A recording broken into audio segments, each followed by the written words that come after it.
Assalaamu calaykum waraxmatullaahi wabarakaatuh. Caruuray, waxaan baranaynaa sheeko xiiso badan maanta. Sheekadan waxaa lagu magacaabaa sheekadii 10 ri iyo libaaxa. San aynu ku bilaabanaysaa. Mar ayaa waxaa jiri jiray in meel bannaan oo aad u qurux badan ay ku noolaayeen 10 neef oo ari ah. Riyahaas ayaa waxay ahaayeen kuwo aad u faraxsan oo mar walba wada ciyaara, waxna wada cuni jiray. Farxad iyo murugna way isla qaybsan jireen. Meesha ay ku noolaayeen ayaa waxay ahayd meel aad u bannaan oo cagaar ah, waxayna ku noolaayeen si nabad iyo is afgarasho ah. Si kastaba ha ahaatee, maalin nasiib darro ah ayaa libaax ugaarsada ah ayaa wuxuu soo booqday meeshii ay degganaayeen.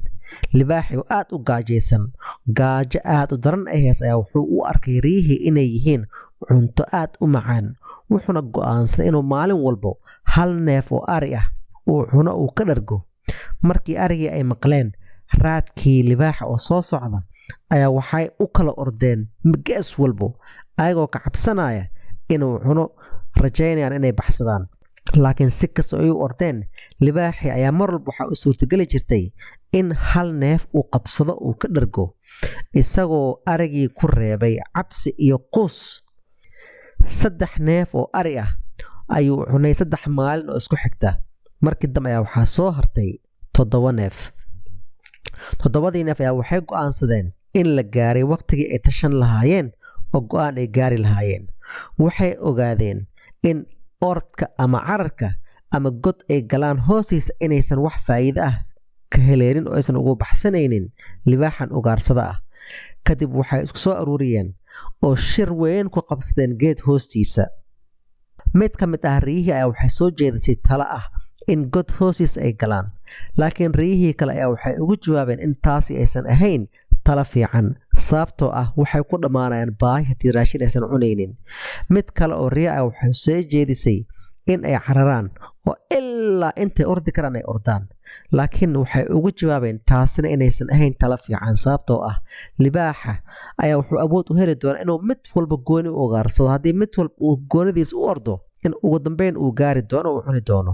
Falanqayn kadib, dood aad u dhan ay yeesheen ayaa ugu dambeyntii waxay fahmeen in fursadda kaliya ay haystaan inay tahay oo ay uga badbaadi karaan libaaxa in ay midoobaan oo ay la dagaalamaan oo iska celiyaan, oo sida hal ruux oo kale inay ula dagaalamaan oo xooggooda ay tusaan.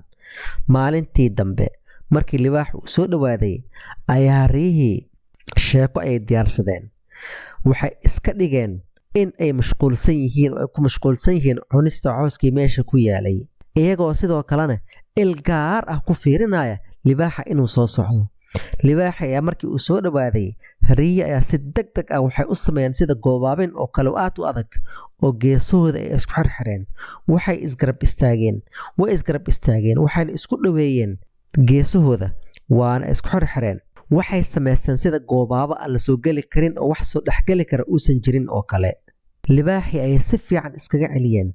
Wuxuu isku dayay marar badan inuu weerar uu ku soo qaado, laakiin way u suurtageli weysay, sababtoo ah xooggan midaysan oo ku daboolan riyaha ayuu soo geli waayey. Mar walba uu geesu ka soo eego wuxuu la kulmay guuldaro aad u weyn. Xooggoodii oo isbahaystay ayaa riyihii waxay dib u riixeen libaaxii, taasoo keenta in uu guuldareysto oo si xun dhulka ugu dhaco. Ugu dambeyntii, libaaxii ayaa khasaaray. Midnimadooda iyo awooddooda oo geesooda iskugu geeyeen waxay ka xoog badisay xooggii libaaxa. Riyihii waxay ku guuleysteen dagaalkii ay la galeen libaaxa xoogga badnaa. Waxay garteen in xooggooda hadday isku geeyaan in aysan u baahneen inay ordaan ama inay god hoostiisa galaan oo iska celin karaan libaaxa. Maalintaas waxay ka dambeeyey, waxay ariga si nabad ah ku noolaayeen oo cooskooda ku cunayeen meeshii bannaanayd oo ay kaligood u soo hartay, ayagoo og in midnimadooda ay tahay xoogga ugu weyn ay leeyihiin.